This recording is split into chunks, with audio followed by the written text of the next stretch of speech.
Bigyan nyo na ano, bigyan nyo na access sa internet. Internet. Facebook muna tayo, may konti na ako mag-YouTube. Facebook muna tayo. Oo sir, lagi nga huli yung YouTube niya. Oo, kasi para saktong bakbakan na agad. Kasi yung mga gantong mga kwentuhan, okay naman. Ayos naman itong mga gantong kwentuhan.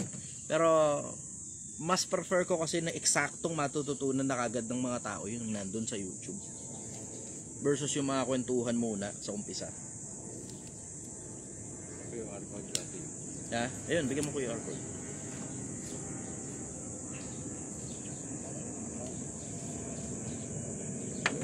This world together through the storm. Yeah. Magandang umaga sa Pilipinas. Good morning everybody. So as you know, wala na akong TikTok. Gagawa pa ako ng bago. Wala namang problema kasi I am here to stay. I am here to stay. I'm not going anywhere. So walang problema sa akin kung kailan man magkaroon ng pagkakataon ulit na gumawa sa YouTube o sa TikTok o sa Facebook o mawalan man ako ng access dyan sa mga yan, mananatili pa rin akong nasa social media. Yan, nakasulat. Nakakita ako ng mga trono at ang mga nakaupo sa mga iyon ay binigyan pinagkalooban ng kapangyarihan upang humatol. Nakita ko rin ang mga kaluluwa ng mga pinugutan ng ulo dahil sa patotoo kay Jesus. Okay. At dahil sa salita ng Diyos at ang mga hindi sumasamba sa hayop o sa larawan man ito. Sa halimbawa o sa kanyang larawan man at hindi tumanggap ng tanda sa kanilang noo at sa kanilang kamay. Sila'y nabuhay at nagharing kasama ni Kristo sa loob ng 1,000 taon. Tuloy. Ang mga iba ay mga patay ay hindi na nabuhay hanggang sa natapos ang 1,000 taon. Ito ang unang pagkabuhay na maguli. Mapalad at banal ang may bahagi sa unang pagkabuhay. Na muli sa mga ito'y walang kapangyarihan. Ang kamatayan walang kapangyarihan. Ang ikalawang kamatayan, hindi sila'y maging mga pari ng Diyos at ni Kristo.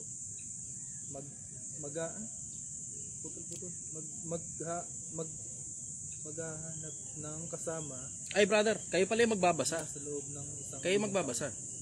So lalapit kayo ng konti dito para marinig ngayon yung pagbabasa ninyo ng mga tanong.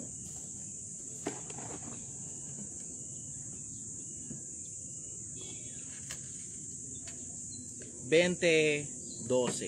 Tawid mo ng 12, talon mo ng 12. 24 yun, diba? 20.12 mo.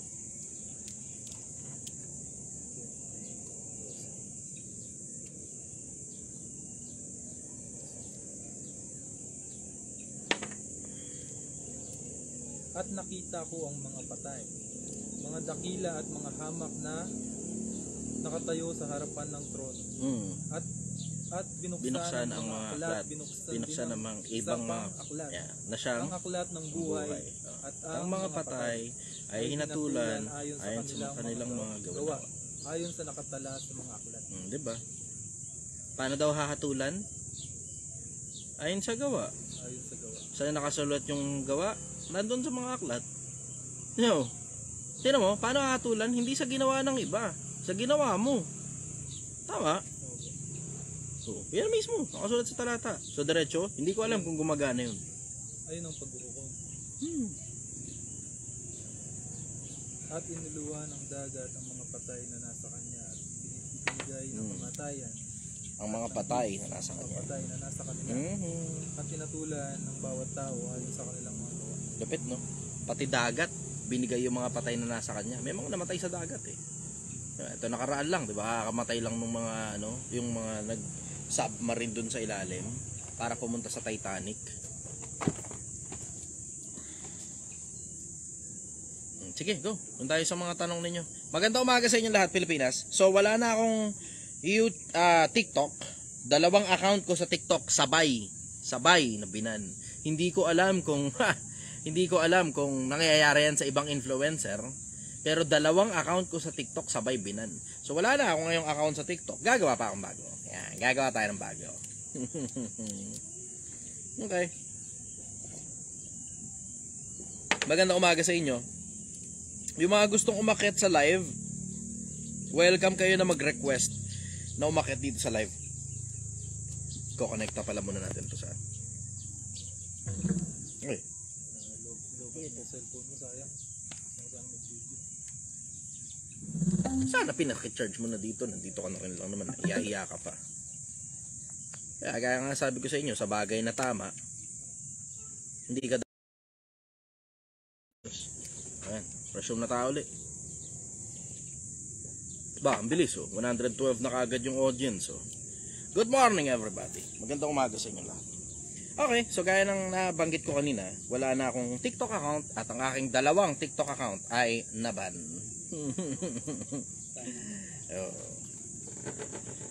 Huwag niyo likutin yung lamesa. Huwag likutin yung lamesa. Ayan. Kasi gumagalaw yung live eh. Okay, sige.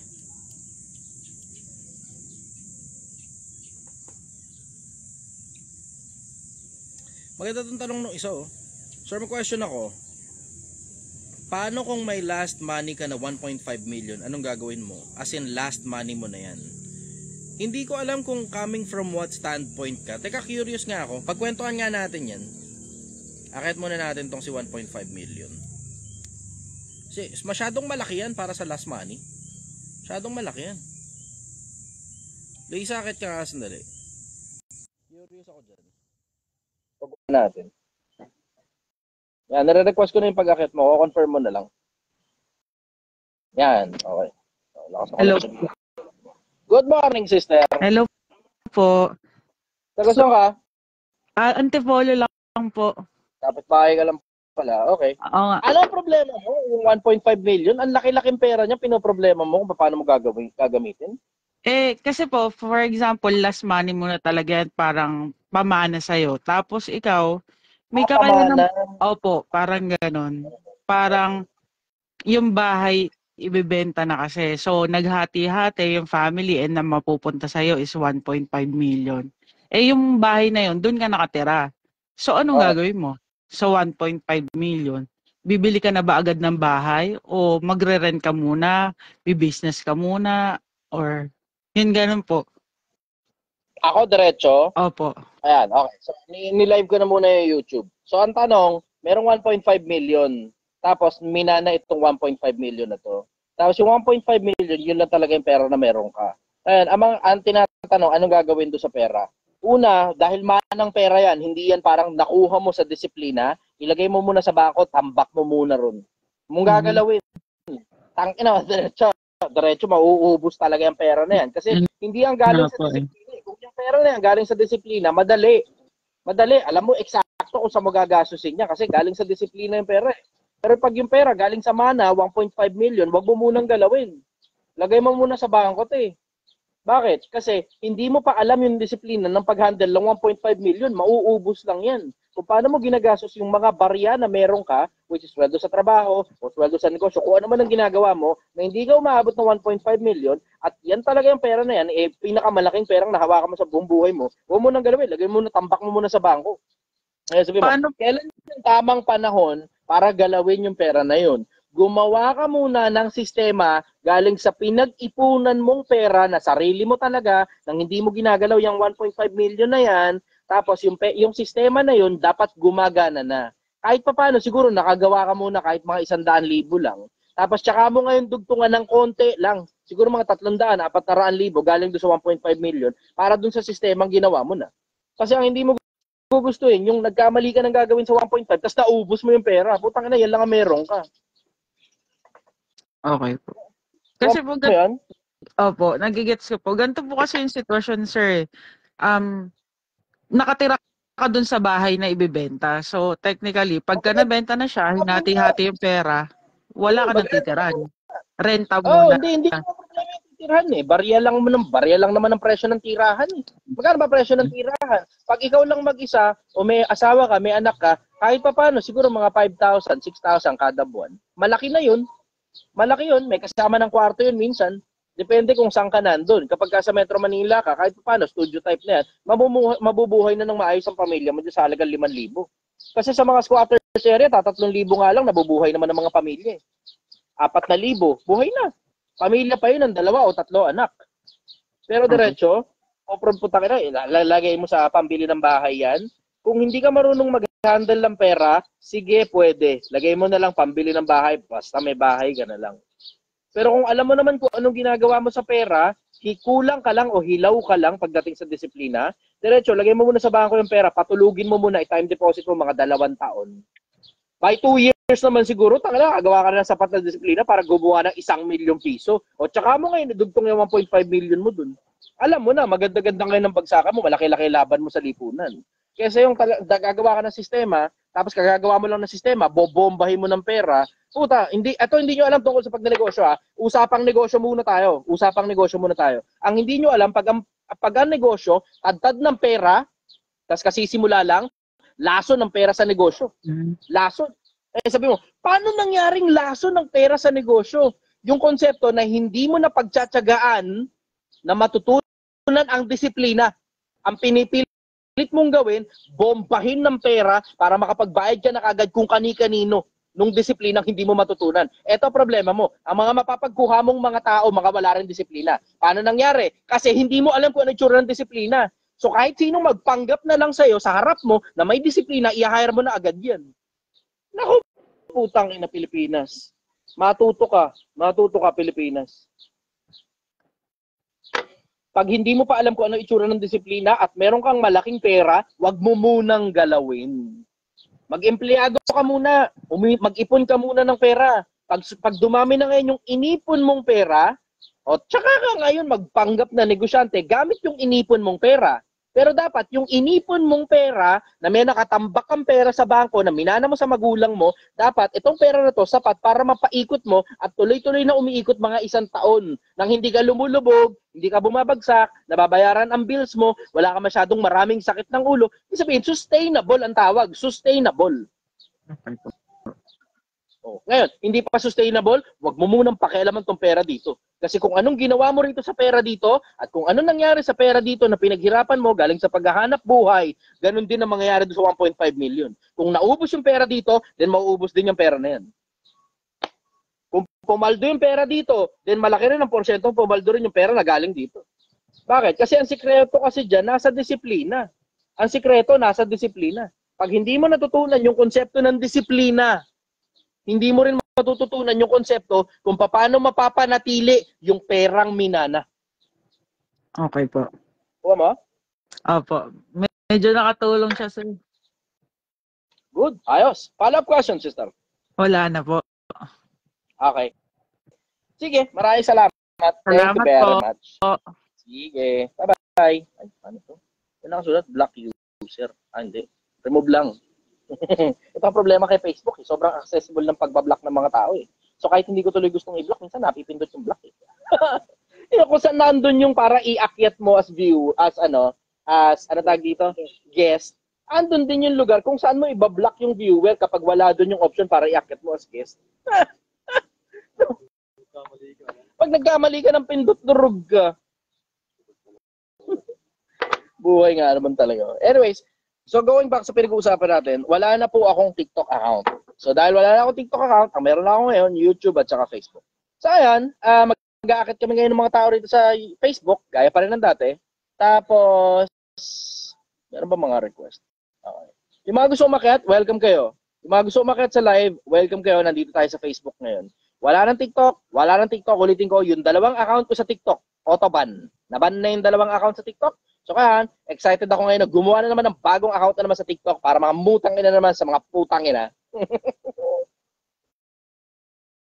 Ganun talaga pagka-controversial kayo, no? Sarap.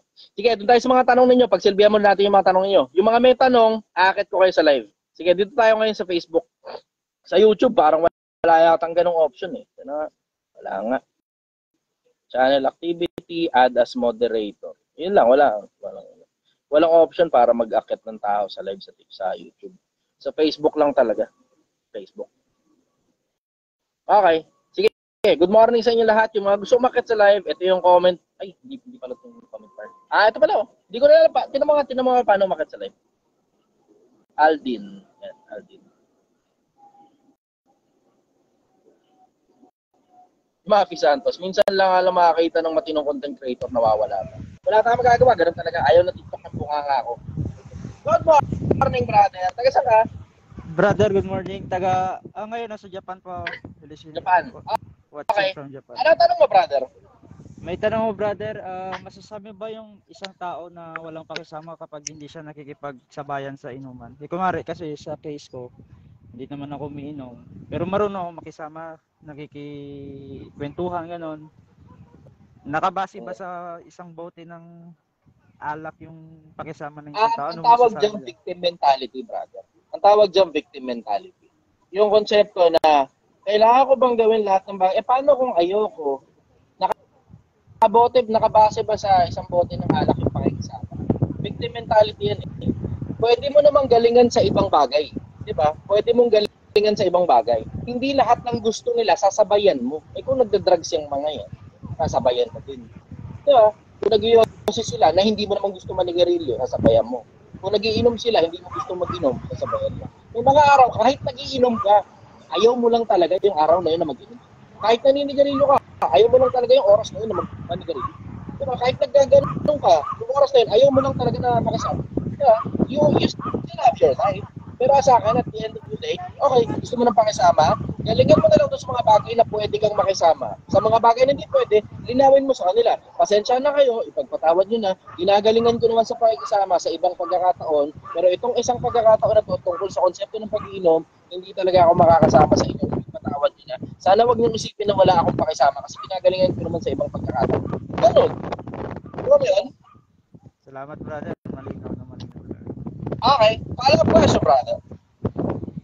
So far, wala naman, brother. Salamat na lang sa lahat ng nakikinig mo. Salamat na lang sa lahat. Ramdam ko, nakikipag-break ka na sa akin. Ingat ka, galingan mo dyan sa Japan, ha? Mag-ipon, brother, ha? Mag-ipon. Hindi habang buhay mag-abroad. Salamat, brother. Okay, bye-bye. Nag-iingat tuloy ako, wag mapindot yung block. Jeric. Okay. Hindi ko alam paano umakit sa live. Tignan mo nga. Tayo. Tayo for that. After that. Okay. Meron ako ina-add ngayon, lalaki. Hindi ko kasi mabasa eh. Ito, bad trip dito sa Facebook eh. Ang daming problema. Ayun ah. Brother, good morning. Taga saan ka? Hello, sir. Hello, good morning. Ano ba? Taga saan ka, brother? Sir, dito ngayon ako, sir, sa Canada. Canada. Okay. Ano tanong mo? Gising pa kayo dyan, ha? Ano oras dyan? Sir, saglit lang, sir. Alas 6. Ay, panggabi kasi ako, sir. 7 ng gabi. Sir, marami akong tatanungan. Sige, go. Banatan natin. Ano tanong mo? Tungkol sa self-improvement, sir. Okay. Sir, ito. First tanong ko, paano umalis sa rat race? Ito na mismo, pinapakita ko na sa inyo paano umalis sa rat race. Ano ba ibig sabihin ng rat race? Kikita, maubos, kikita, maubos, kikita, maubos. Tapos paulit-ulit ka lang ng gano'n hanggang mamatay ka. Yun ibig sabihin ng rat race sa karamihan ng mga sa karamihan ng mga influencer eh. So, ano ba gagawin? O di, ang gagawin mo, kikita, hindi dapat maubos. Tama. Paano mangyayari yun? Talinuhan mo. Tabaan mo utak mo. Pansinin mo, pag tinatalinuhan mo, tungkol sa tungkol sa kung paano ka naghahanap buhay at kung ano yung hanap buhay mo, lumalaki din sweldo mo. Pag tinalinuhan mo na po-promote ka sa trabaho, pag tinalinuhan mo, gumaganda yung paligid mo kasi yung mga tao sa paligid mo, mahal na mahal ka, kasi nga inaasahan ka nila para sa mga bagay na, alam mo yun, alam mo yun, natututo sila sa'yo, isama mo na rin, pati dependable ka kasing klase ng tao. Tinatalinuhan mo eh, di ba? Tignan mo, pagdating sa pera, ganun din. Talinuhan mo sa pera, hindi laging ubos ang pera mo. Tigilan nyo kasi yung kakapadala sa mga putang inang mga taong putang inang nagpapanggap na may emergency. Walang emergency, puta. Walang emergency. Copy, sir, copy. Tama ko. Di ba? May napapalayan siga kami sa bahay, may emergency. Paano naging emergency na napapalayas kayo sa bahay na inuupahan nyo? Samantalang isang buong buwan niya na alam nyo naman magbabayad kayo pagdating ng katapusan. Di ba? Alam nyo magbabayad kayo kung kailan man kayo magbabayad. So isang buong buwan nang meron ka para resolbahin yung putang inang problema mo sa pambayad sa renta mo. Sabi, natanggal sa trabaho. Lahat naman tayo nagkakaroon ng ganun eh. Kaya nga may 1 month advance, 1 month deposit, ano ka ba? So kung naman sabihin sa akin, 2 buwan na, tangina mo, di ba? Wala ka pa rin trabaho. Pwede ka naman kumuha ng kahit anong trabaho na trabahong hindi mo gusto pansamantala just to get the money flowing at may pambayad ka lang. Pero magtataka ka sa mga tao, tangina, alam mo na may 1 month advance, paano ka mapapalayas? May 1 month advance, may 1 month deposit. Nakakapagtaka. May 1 month advance, may 1 month deposit. Hindi ka mapapalayas niya, maliban na lang, 2 buwan ka nang hindi nakakabayad. Diba? Diretso, napakarami niyan sa sa mga nag-a-abroad. Yung mga nagpapanggap sa inyong may emergency daw. Ang dami niyan. Sabi mo, para na may mga totoong emergency. Ang tinutukoy ko ng walang emergency, tinan mo, sa mga nandito, TikTok, wala na pala akong TikTok. YouTube at saka Facebook. Diretsahan lang tayo, ha? Diretsahan lang tayo. Ako magtatanong ako sa inyo, sasagot lang kayo, yes or no. Ito, legit, totoong emergency to. Ikaw ba, katagal na ng buhay mo, sa dami ng taon na lumipas, sa dami ng araw na lumipas, na-hospital ka na ba? O nasakay ka na ba sa kasi pag sinakay ka sa ambulansya, tangina mo, legit na emergency yan eh. Ilang beses kang naisakay sa ambulansya, wag na yes or no, ilang beses kang naisakay sa ambulansya, tinan mo, bilang lang ng numero, less than 10 yan, tinan mo, yun totoo, ilang beses ka na naisakay sa ambulansya. Akin muna atensyon, type nyo ngayon kung ilang beses ka naisakay sa ambulansya. Yan. Kaya babasahin natin ngayon dito. Bahay natin ngayon dito. Ito lang talaga problema ko sa Ito lang problema ko sa Facebook at saka sa TikTok. Ay, sa Facebook at saka YouTube. Late. Yung comment. Isa. Sumera Jesse, wala. Rey Domingo, 0. City Bossing, di sa YouTube, 0. Blessy, 9. Ito si Blessy, medyo madalas-dalas to. Suki to ng ambulansya. Rey Domingo, 0 din. Christopher De Leon, Betlog. Christopher De Leon. Hello, Christopher De Leon. Good morning sa'yo, brother. Selectable, who can afford it? Pag emergency, wala ka naman na magagawa. Hindi mo naiisipin pera eh. So mukhang 0 si selectable. Kim Layug, hindi pa. Jerome Liangco, 0. Ito, Elbert, 0. Harold, 0. Patrick, wala pa. Sala, hindi pa. Marilyn, 1. Nakita mo? Legit oh. Ito, Paul, andyan, 2. Sabi niya. Jemel, 0 uli. Domingo. Correct, 0. O, tignan mo, sila na mismo nagsasabi. Ilang beses ka naisakay sa ambulansya, yan ang legit na, Yan, hindi mo mapapagpanggap yan. Papanggap ko yung sakit kung nakita sa ambulansya. Tangina. Ito mo yung ganung punto. Wala. Tangina. Diretsahan. Ang tagal mo ng buhay, sa haba ng panahon ng buhay ka, halos hindi ka na isasakay sa ambulansya. Bakit? Kasi karamihan outpatient lang, nilalaglat-laglat, ubo, sipon, bla bla. Di ba? Si Masaya, bagong masayaing. Puta, si Raulo pa to. Pag nakita niya, puro na tattoo yung putak ng buong katawan nitong hayop na to. Pero 0 times siyang naisakal sa ambulansya. Ganyan yung ibig ko sabihin sa inyo na walang emergency. Ang ibig ko sabihin, yung mga putang ina pinagpapanggap na mga putang inang emergency ng mga hayop na yan, karamihan dyan sa mga OFW na pumapasok sa inbox nilang emergency daw, hindi totoong emergency. Hindi totoo. Tama? See? Yan ang sinasabi ko. Tama, mas okay pa nga ito si Selectable eh. Tama, basahin ko to. Pati na basher to Pero dito sumasang-ayon ako sa kanya. Ang sabi niya, my insurance service covers emergencies. If it's not life-threatening situation, you will have to pay it out of pocket and it's a minimum of $1,000. Tama? Mas okay pa nga ito eh. At least siya, pinaghahandaan niya yung sarili niya kung sakali mong magkasakit siya. Kahit pa sabihin mong basher yan, maayos yung sistema niya. Kita mo? Pero may mga tao, tangina, pambayad na lang ng ilaw at tubig, hinihingi pa sa OFW. Ano ba?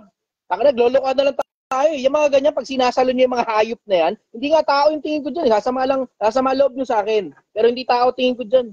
Hindi tao. Tangina mo, may kapasidad kang magtrabaho. Ayaw mong magtrabaho, hinihingi mo lang yung pera sa OFW yung kapatid mo o kamag-anak mo. Tangina ka. Mas okay pa sa'yo, kinakain ka na lang sana ng lupa.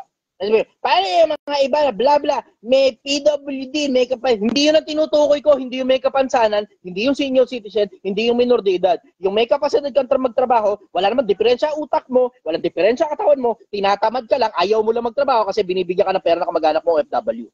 Diyan lang. Hindi tao tingin ko dyan eh. Kasama lang din sa akin, tingin ko dyan hayop. Yung mga ganyan klase ng mga tao, ilaglag nyo yan. Laglag nyo. Para matutong lumangoy sa sarili nila. Matuto sila magbayad ng sarili nilang kinonsumo. Di ba may mga tigas pa ng mukha para mangutang, sa'yo pa babayaran, tapos sasabihin, singil ako sa'yo nung inuutangan ko eh. Sa akin, diretso, sabihin mo sa akin yan, punta mo, maniwala ka, selfie ka sa akin. Selfie, sasend ko sa'yo. Tangina mo, ikaw na kinabang doon, sa akin mo pa babayaran, ulul ka ba? Magtrabaho ka, gago. Magtrabaho ka. Diretso lang. Matuto kayong gumano ng mga kamag-anak nyo. Matuto kayong gumanon ng mga kamag-anak nyo. Matuto kayo na yung mga kamag-anak nyo, pagtrabahuhin nyo. Huwag yung pinapalamon nyo kasi yung mga putang inang tamad eh. Diba? Nagpapakain kayo ng tamad eh. Yun kasi yung problema. Nakalimutan ko yung tanong. Tangina, napasarap tuloy. Kasi dapat dito yung sarap ko eh. May side na ano ko. Dagdag ko lang ha. Dumadami na yung bisita ko dito tuwing umaga. Dumadami na yung bisita ko rito. May mga tao na rito sa harap ko ngayon tuwing umaga. Dati ako lang mag-isa rito eh. Kasi masaya, ayaw ko iwan. Kasi kinakabahan nito, baka mapatay yung boss niya, ganun. Ewan ko rito, ba't sinasalang ang buhay para sa akin? Hindi ko naman hinihingi yun. Rat race. Rat race. Paano umusad sa rat race? Tigilan mo yung mga putang inang tamad na mga kamag-anak mo. Tinan mo, makakaalago ka kahit pa paano sa rat race mo. Kasi, alam mo, ito problema ng mga OFW eh. Putang ina, diretsahan lang ha. Walang samaan ng loob. Ang luluho nyo mga putang ina kayo eh, no? Ang luluho nyo. No? Tinan mo, papapansin mo, OFW, ang pagkain, itlog. Ang pagkain, noodles. Pag kami Middle East ka, Indomie, kubos. Yun ang pagkain nila. Tapos, ang daming pera. Saan dinadala? Yung luho nila. Ang tawag, pamilya. Ang inang yan. Sa akin, diretsahan.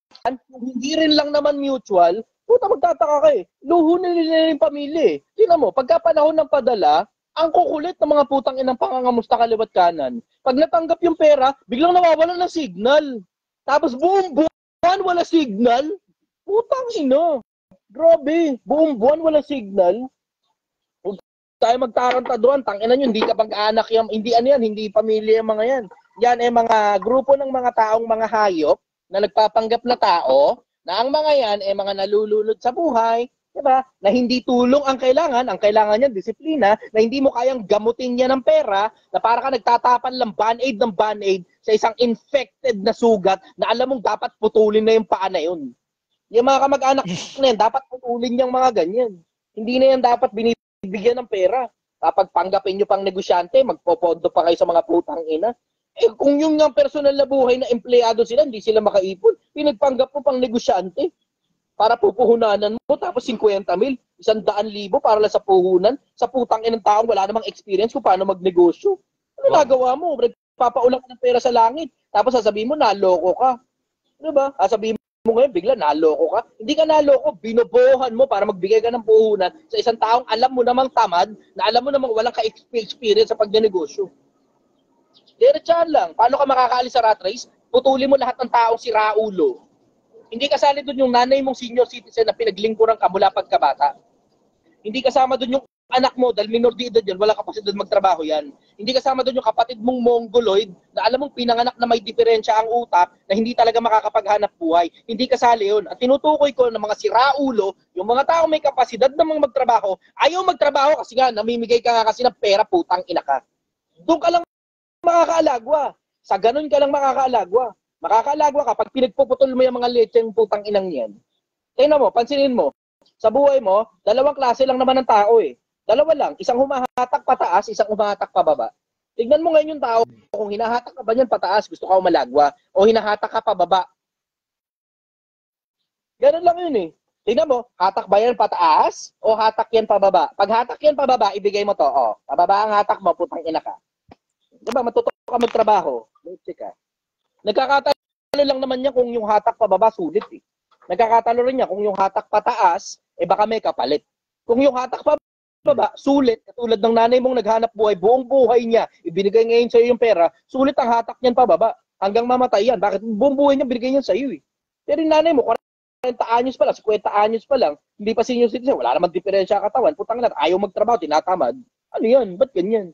Kasi ikaw, hindi ka pa naman nakakaalagwa, okay lang siguro yan kung ikaw alagwado ka na. Pero unang sweldo mo, pangalawang sweldo mo, pangatlong sweldo mo, 5, 10, tangina, 20. Ang tagal mo na sumisweldo, taon na binibilang, pinamimigay mo pa sa mga magulang mo, gumawa ka naman muna ng para sa sarili mo, pansamantala. Kasi ikaw rin naman nakakargo niyan kapag walang-wala na sila eh, di ba? Pagka nasa ospital sila, ikaw maglalabas niyan. Pag nakulong sila, ikaw maglalabas niyan. Pag tumanda sila, hindi na makapagtrabaho, ikaw rin nakakargo sa mga yan eh. Kailangan mo munang i-equip yung sarili mo. Sa ganun ka makakatakas sa rat race. Tatalinuhan mo, tatrabahuhin mo ng gusto, tapos pag-iipunan mo hanggang makarating ka ng 1 milyong piso. Pilipinas, sumabay ka na. Oh, smooth. Yeah, boy. Okay, sige. Ano ang follow-up question mo, brother? Ito, sir, sabihin ko lang ako. Hindi ko man din pinagyayabang. Mula nung napanood kita, nakaipon na ako. Yung sinasabi mo, naipon ko na. Salamat sa'yo, sir. Ngayon, ang gagawin mo na lang, retention.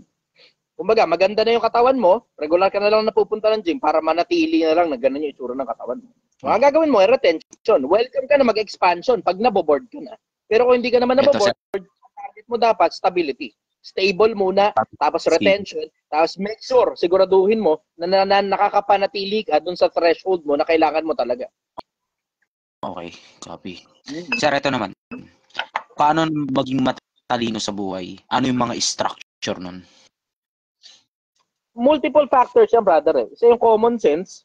Ano ba ibig sabihin ng common sense? Alam mo, sa mahabang panahon, hindi ko alam kung paano ipapaliwanag yung common sense. Recently ko lang natutunan yung common sense. Kung paano ipapaliwanag. Kasi ang hirap ng common sense, kung mapapansin mo, hindi pare-parehas ang level ng common sense ng bawat tao. Tapos ganyan, sabihin mo ngayon, pinagagalito mo tao, hindi, common sense na lang yan. Meron ako ngayong paraan para ipaliwanag kung paano ipapaliwanag ang common sense. Ang common sense, isipin mo muna kung ano magiging resulta bago mo gawin na isang bagay. Yun ang common sense. Wow. Okay. Isipin mo muna kung ano magiging resulta bago mo gawin ng isang bagay. Common sense. Kasi maraming tao di na nag-iisip kung ano magiging resulta ng mga bagay na ginagawa nila eh. Daming tao di nag-iisip kung ano magiging resulta ng ginagawa nila. Kaya para tumalino ka, una muna, isipin mo muna lahat ng mga bagay na ginagawa mo. Ano magiging resulta niyan bago mo gawin?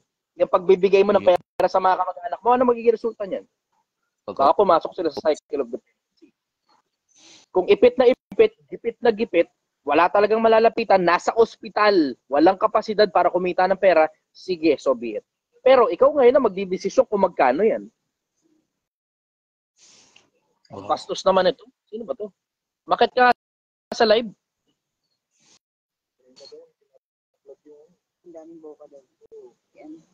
Sino tong Herbis Gray? Bastos mo naman. Ganyan ka ba pinalaki na magulang mo? Kaya inakit ko na sa live. Ngayon sabihin sa akin yung lahat ng mga pinagsasabi mo sa mukha ko. Sa mukha ko. Doon mo sabihin sa akin sa mukha ko. O, tingnan mo, ngayon hindi mo tinatanggap yung diba? Imbitasyon ko sa'yo para umakyat sa live. Block mo na, sir.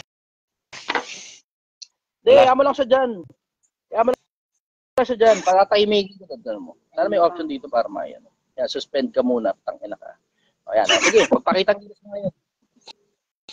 This person is timed out and cannot comment for 15 minutes.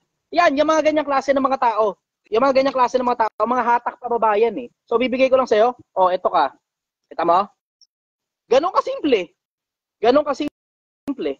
Hatak pababayan eh. Diba? Nakita mo, fina-flood niya yung comment section. Anong pakinabang ng mga pinagsasabi niya? Wala. Zero.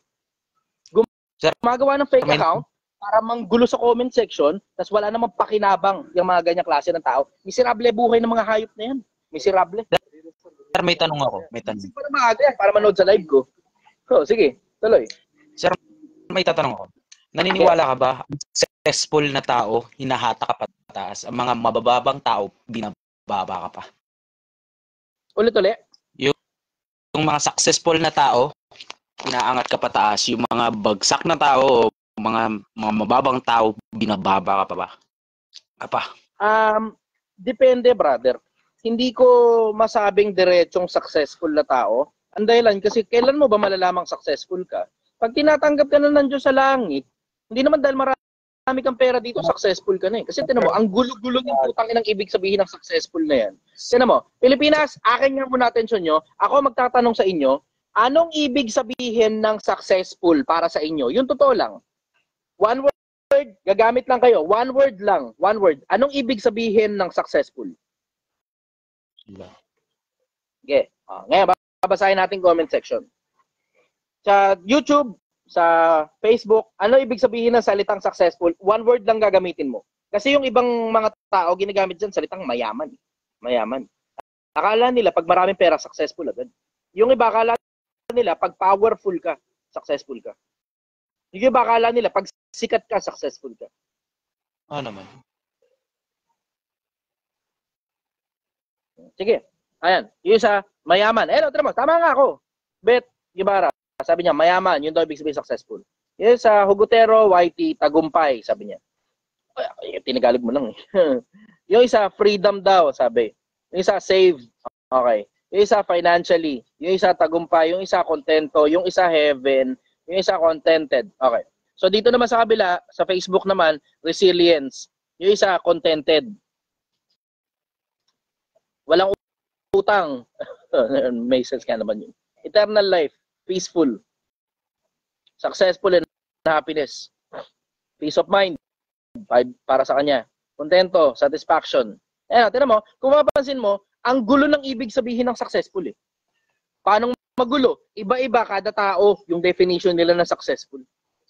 Ako naman diretso, kahit ano pang sabihin mo, kay masaya, o maraming pera, o peace of mind, o bla bla, o powerful ka pa, o parang, alam mo, sikat ka. Sa akin, hindi. Hindi automatic yun na may kapangyarihan ka, o masaya ka, o peaceful ang buhay mo, o sikat ka, o bala ka na. Pag hindi ka tinatanggap ng Diyos sa langit, failure ka pa rin. Wow. Diretso. Failure ka pa rin. Pero pag tinatanggap ka ng Diyos sa langit, kahit ano pang tingin na sa'yo ng ibang tao, hindi na importante yun. Hindi na importante yun. Kahit ang tingin sa'yo ng mga tao, failure ka. Kung makakalimutan, si Lazaro, mahirap na tao yun eh. Di ba? Nakasulat sa Biblia yun eh. Mahirap na tao si Lazaro. Tinanggap ng Diyos sa langit. Oh, kita mo. Nakita mo. Kahit mahirap siya. Pag binasa mo yung kwento ni Lazaro, dinidilaan nga ng mga aso yung sugat niya. Tapos, nakikikain lang siya kung kani-kanino. Ano mo, miserable ang buhay yun, no? Nakikikain ka kung kani-kanino, dinidilaan pa ng mga aso yung sugat mo. Pero tinanggap siya ng Diyos sa langit. Nakita mo? Hindi na ngayon importante kung ano financial standing mo. Hindi na rin importante political power mo. Hindi na rin importante pati fame mo. Pag hindi ka tinatanggap ng Diyos sa langit, you have come so far just to fail at the very end. Ang layo ng pinanggalingan mo, ang layo ng narating mo para lang pumalpak. Tapos pagdating sa dulo, yung pa yung kapalpakan mo, ayaw kang tanggapin ng Diyos sa langit. So, yan ang legit na definition. Kung may Diyos, tinatanggap ka sa langit. Kung walang Diyos, di ngayon, lahat ng mga pinagsasabi nyo tama. Diba? Ganun lang naman yun eh. Kahit yung kayamanan pa yan, kapangyarihan pa yan, lahat yan, successful ka, tama ka. Yun. Wala naman Diyos eh. Diba? Pero kung meron Diyos, yun lang kaisa-isang bagay na importante. Lahat ng mga pinagsasabi nyo, hindi na importante yan. Pag di ka tinatanggap ng Diyos sa langit, yari ka. So, yun ang pinaka-bottom line ng kabuod-buuran yan ng kabuod-buuran eh. Kasi ang gulo-gulo kasi ng putang inang ibig sabihin ng success na yan eh. Ano ba kasi ibig sabihin ng success? Wala, getting yourself from point A to point B. Diba? Yun na mismo yun. Meron kang gustong mangyari, nangyari yung gusto mong mangyari, success. Tingnan mo yung iba, di ba? Pagkalabas sa CR, success. Diba? Tama naman eh. Hindi naman mali yun eh. Success talaga yun eh. Kaya lang naman gumugulo yung meaning ng success na yan kasi dahil sa mga putang inang influencer na to na ang meaning daw ng success, kaya mayaman ka. Yun daw ibig sabihin ng success. Sa akin, hindi. Yun ang definition ng mayabang. Yung may pera ka, iniyayabang mo sa social media, pinapakita mo sa mga tao para kaingitan ka. Tapos, ang tawag nila dyan, nang i-inspire. Yan! Yan ang putang inang bagong definition nila sa kayabangan nila eh. Kayabangan nila yan eh. Bagong term nila yan, nang i-inspire daw. Yun daw ibig sabihin ng nang i-inspire. Ano yan? nangi-inspire. Alam mo naman di ba? Alam mo yung pinagkaiba Tingnan mo, dito nga ako tuntua kay Toyo Hindi nyo nakikita? Dito ako tuntua talaga kay Toyo, kay Boss Toyo. Napapansin nyo, pag si Toyo nagsasalita, live update na. Tuntua ako ron, nag-comment niya ako sa video niya Sabi ni Toyo, nung bata ako, para lang makakain kami. Nakakahiya man aminin, pero may parang balon nito. Kung ano sa palengke. Kinukuha niya daw yun, tapos nilalagay niya sa brief niya para lang may pagkain. Tapos, ngayon daw, hindi na daw kailangan na gawin nila yun kasi lagi na daw kahit paano may makakain na sila 3 beses isang araw. Wow. Yun legit na puta kina. Yun ang legit na nangi-inspire. Hindi yung putang inang puro kayabangan ka sports car tapos pinapaganda mo pa yung edit ng video mo. Tapos ano ngayon ang laman ng ano ngayon ang laman ng mga pinagsasabi mo? Ang laman pala para mag-join ka sa tanginang networking nila o parang alam mo ilalagay mo yung pera mo. Yung alam mo yun ang pinagkaiba Yun talaga yung pinakamalaking pinagkaiba Anong dahilan kung bakit mo sinasabi ang mga bagay na sinasabi mo? Anong dahilan bakit pinapakita mo sa amin putang ina sports car mo? Anong dahilan ba't pinapakita mo sa amin mansion, travel, nang gagaling ka pa sa iba-ibang parte ng putang inang mundo? Ano dahilan? Tapos pag inungkat mo yung dahilan, okay, kailangan mo pala yung pera ko, lalagay ko sa bulsa mo, bibigay mo sa akin produkto mo, tapos reseller pala ako. Okay, hindi ka pala nangi-inspire. Ang labas niyan, nagyayabang ka, nagpapakita ka ng lifestyle para mainggit ako, gagayahin ngayon kita, tapos hindi ko alam kung anong gagawin ko, ibibigay ko ngayon sa iyo yung pera ko, tapos mapupunta sa bulsa mo kapalit ng konting produkto para baka sakali na mangyari din sa akin yung nangyari sa iyo. Inspire ba yan? Inspire? Tangina. Huwag tayo maglokohan. Malas nyo, may lumitaw na child tester sa Pilipinas, nakikita ko ng maliwanag ang mundo. Malas nyo. Nang i-inspire, putang ina. Pakaraming iba't ibang paraan para gawin niyang mang-inspire ng kapwa-tao. Hindi mo kailangan pakita yung mga putang ina sports car mo. Ang totoo, niyayabangan ninyo ang merkado. Tapos pagkatapos mong magyabang sa merkado, ano nga yung susunod? Yung mga tao maiinggit. Tapos yung mga naiinggit, sabihin mo, ask me how. Ay, nako. Huwag tayong maglokohan. Utang ina. Alam nyo, ulitin ko, malas nyo. Lumitaw ako sa social media. Napakamalas nyo lumitaw ako sa social media. At kahit maban pa lahat ng account ko, wala akong pakialam. Gagawa ako ng bagong account. Tapos lagi na tuwing dumadaan ako sa newsfeed nyo, mga putang ina nyo, ipuputang ina ko pa rin kayo ng paulit-ulit hanggang mamatay ako. Tanginang ginagawa nyo sa mga tao. Pinasasama ninyo mga tao Pinasasama ninyo mga tao. Yung mga bata ayaw na mag-aral dahil sa kagaguhan ninyo. Dahil sa kaululan ninyo, nagkakaroon tayo ng sandabakbak na bobong kabataan. Bakit?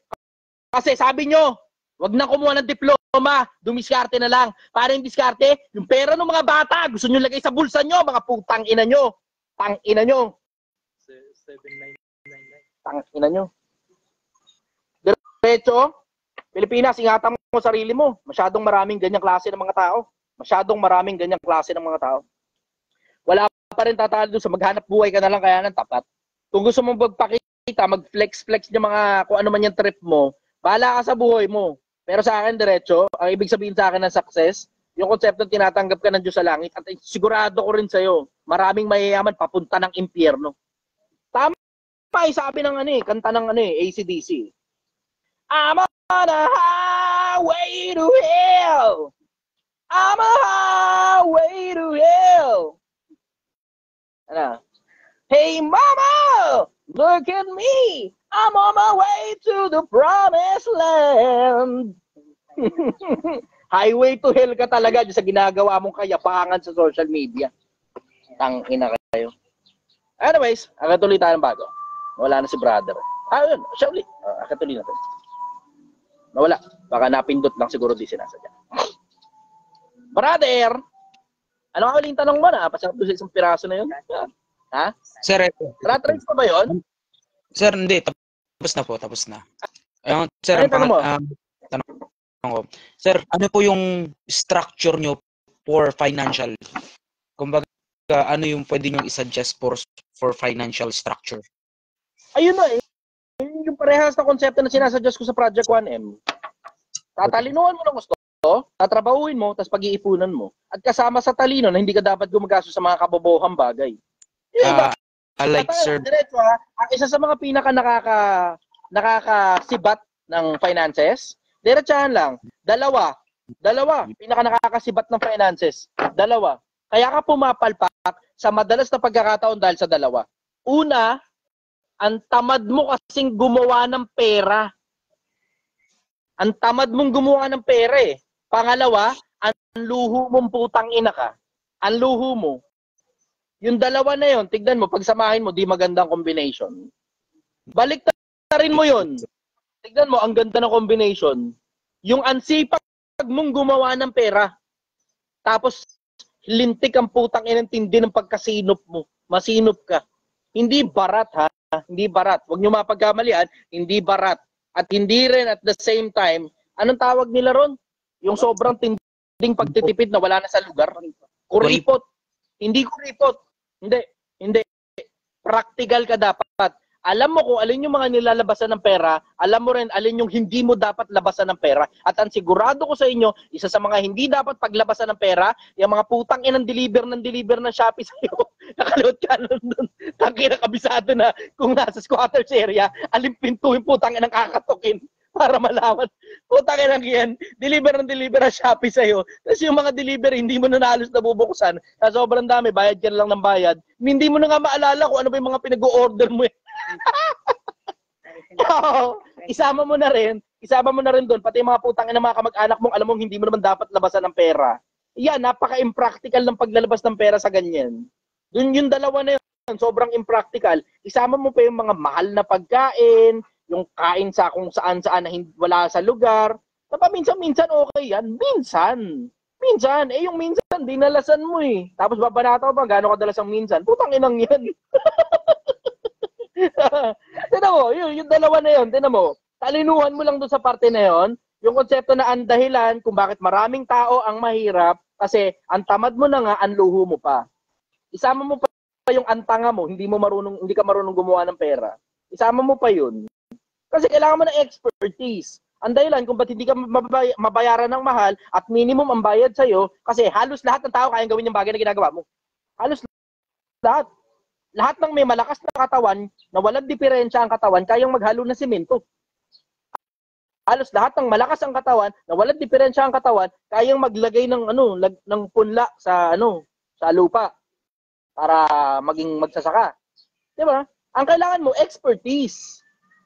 Galingan mo, tabaan mo utak mo, lawakan mo isip mo, gumawa ka ng paraan para matuto ka ng ibang mga bagay na may kinalaman dun din mismo sa sa pagtatrabaho. Para hindi ka tagahalo ng semento, 'di ba? Ano ba naman ang masama na may skill ka na? Ano masama na marunong ka mag-tiles, mas mahal ang bayad sa marunong mag-tiles? Ano masama marunong ka magpalitada? Mahal ang bayad sa marunong magpalitada. Ano masama kung contractor ka? Puta, hindi biro ang presyo kapag ka contractor ka. Yun ang ibig ko sabihin.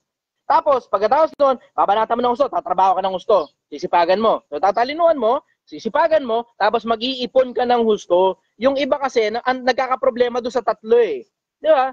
Yung lahat ng bagay na ginagawa mo may halong katangahan, tapos bare minimum ka lang talaga kung trumabaho. Walang pag-asang ma-promote, wala sa hulog, nagagalit pa sa'yo ang boss mo dahil walang ka-quality yung trabaho mo. As in, wardi-wardi ka talaga. Hindi mo kasi tinatalinuhan. Aralin mo yung konsepto. Aralin mo kung paano maging magaling na tauhan. Bakit? A good leader is also a good follower. A good leader is also a good follower. Paano ka mapapagkatiwalaan ang maging leader? Paano ka mapapagkatiwalaan ng promotion kung hindi ka nga marunong sumunod sa boss mo? 'Di ba? Tatalinuhan mo ng gusto. Tapos tatrabahuin mo ng gusto. Kasi ang talino mo nga, nasobrahan ka na lang sa talino. Nakikinig ka pa sa programa kung hindot ka, tapos hindi mo naman ina-apply sa buhay mo. Ano ngayon ang pakinabang niyang putang inang lintik ng talino mo? 'Di ba? Wala ka resulta. Resulta importante. Doon naman ngayon pumapasok ang pag-iipon. Doon pumapasok yung pagtatrabaho ng gusto. Trabahuin mo ng gusto. Gawa ka resulta. Tapos yung resulta, ipunin mo. Kasi may mga tao, tanga, putang ina. Yung resulta nila, pinamumudmud ko kani-kanino, kala mo nanalo sa loto. Tuwing na lang payday, panalo ka lagi sa loto. Ang inang yan. Ay ano, Yung tatlong 3 pillars project 1M, tatalinuhan mo, tatrabahuin mo, pag-iipunan mo, makakarating ka sa 1 milyong piso. Aalagwa finances mo, dyan lang sa 3 pillars lang yan, kakarampot lang naman. Sinimple ko na nga ng gusto para di na masyadong komplikado. O kung nakukomplikaduhan ka pa rin hanggang ngayon, tanong mo na sa akin. Ganon. Smooth yun, ano? Smooth.